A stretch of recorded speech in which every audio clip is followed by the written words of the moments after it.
Hello，大家好，歡迎返嚟我嘅 channel， 我係啫喱。今日我會用牛仔骨嚟同大家分享一款食起上嚟好似好大製作，但係呢做法非常之簡單嘅餸菜㗎喎。你哋今日好嗎？留言話我知，你哋想睇啫喱煮啲咩餸啊？祝你有開心愉快嘅一日。我會將啲牛仔骨切到去大大嚿咁啦，咁而家呢就準備幫佢調味㗎啦。首先我會磨咗啲薑蓉先啦，因為呢整牛仔骨通常我都會落薑嘅。若果你對我嘅食譜有任何疑問嘅話，請你將個問題寫喺下邊評論區嗰度啊，我係非常之咁樂意同大家一齊討論㗎。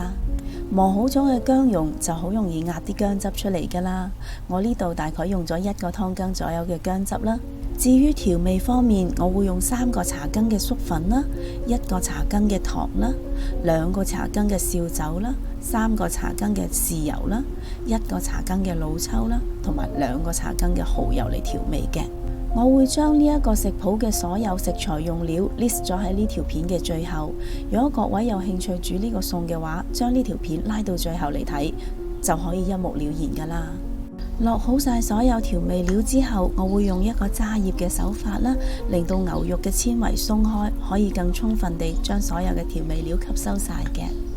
將啲牛仔骨按摩到完全吸收晒咗啲醬汁之後啦，呢個時候我會落返大概1個茶羹左右嘅油啦，嚟幫手鎖住牛仔骨嘅肉汁嘅。將醃好咗嘅牛仔骨擺埋一邊備用先。另外我呢度仲準備咗6粒嘅鹹蛋黃啦，咁我會將啲鹹蛋黃擺落個蒸鑊度蒸佢5分鐘，蒸熟咗佢先嘅。哇，蒸熟咗嘅鹹蛋黃好香啊，搞到我好想即刻去裝碗飯添。趁啲鹹蛋黃仲係熱嘅時候呢，我會加大概10個 gram 左右嘅牛油落去啦，跟住呢就將啲鹹蛋黃壓碎佢嘅。啲鹹蛋黃加咗牛油落去之後呢，就會更加香、更加好味㗎啦。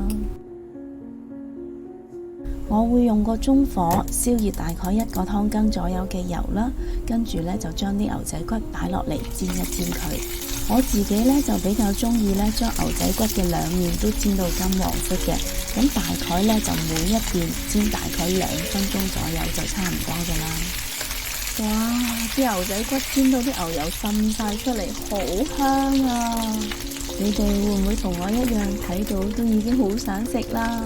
將煎到香噴噴嘅牛仔骨夾起咗佢備用先。